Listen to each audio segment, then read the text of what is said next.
ये सोडून द्या. आपली काय आहे प्रस्ताव आलेला आहे. ये मीनाक्षी नटराजन जी का जो नॉमिनेशन मध्य प्रदेश से रद्द किया है, ये देश के इतिहास का एक काला अध्याय है. क्या कारण है? मीनाक्षी नटराजन एक प्रामाणिक राजकीय सामाजिक कार्यकर्ता है, बहुत ही प्रामाणिक है, गांधीवादी है, उनकी विचारधारा है, उनके ऊपर कोई ईडी सीबीआई की केस नहीं है. ऐसी एक व्यक्ति जो राज्यसभा में आना चाहती थी, आप नारी वंदना बोल रहे हो ना, तो नारी के साथ आपने कल बेईमानी की. नारी के साथ एक राजकीय कार्यकर्ता है वो नारी, उसके साथ आपने बेईमानी की और नारी वंदना बिल लाना चाहते हो आप. क्या था? कोई उनके ऊपर, मैंने पूरा वो केस पढ़ा है, उनके ऊपर तेलंगाना में कोई एफआईआर नहीं है, कोई एफआईआर नहीं है. एक शोकॉज नोटिस कहां से मिला है किसी से, उनको हम एफआईआर नहीं मानते. और देखिए न्याय, देखिए नियम कानून कैसे अलग अलग होते हैं. एक नारी वंदना, एक पुरुष वंदना.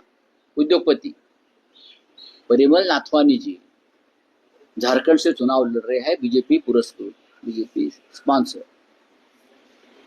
उनके नॉमिनेशन फॉर्म में कुछ कमियां थी, लेकिन वहां के रिटर्निंग ऑफिसर ने नाथवानी जी को 24 घंटे की मोहलत दी है वो कमियां पूरी करने के लिए. और वही नियम, वही कानून मीनाक्षी को नहीं लगा है. उनका नॉमिनेशन पूरी तरह से रिजेक्ट कर दिया है.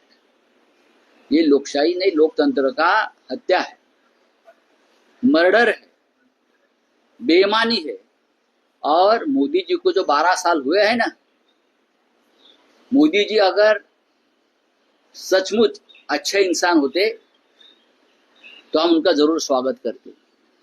लेकिन ऐसा एक दिन भी नहीं गया है मोदी जी का और अमित शाह जी का कि उस दिन उसने बेईमानी नहीं की है. दर दिन एक नई बेईमानी मोदी जी और शाह जी करते हैं. मीनाक्षी नटराजन जी का जो केस है वो बेईमानी का सर्वोच्च केस है. और नारी वंदना बिल आप लाने जा रहे हो. क्या नारी वंदना? ये एक प्रामाणिक नारी, इस देश की राजनीतिक कार्यकर्ता, प्रामाणिक, सच्चाई के साथ राजनीति करने वाली, उनका अपने नॉमिनेशन, उनको आप राज्यसभा आने से रोकते हो. किसके लिए? आप इतने डरते हो प्रामाणिक व्यक्ति से? कौन न्याय देगा उनको? उनको न्याय नहीं मिलेगा. न्याय देने वाले जो लोग हैं, चीफ जस्टिस ऑफ इंडिया और लगभग 60 हमारे जजेस लंदन में लॉ मिनिस्टर के साथ बैडमिंटन खेल रहे हैं, पार्टी कर रहे हैं, ये हमको न्याय देंगे? हिम्मत कैसे होती है ये न्यायमूर्ति की कि राजनेताओं के साथ वहां जाकर पार्टी करे लंदन में? ये 12 साल की उपलब्धि है नरेंद्र मोदी की. हमारी जुडिशरी को पूरी तरह से खत्म कर दिया था. ये कहा कि क्या टीएमसी और एनसीपी पक्ष जो कांग्रेस से, मैंने ये नहीं कहा है किसी पार्टी का नाम लेकर. मैंने कहा कि आज सभी को कांग्रेस पार्टी की मदद चाहिए लड़ाई लड़ने के लिए अपने अपने राज्यों में. मैंने देखा कि ममता बनर्जी कल तक कांग्रेस का नाम लेने से बहुत कतराती थी, गुस्सा आता था.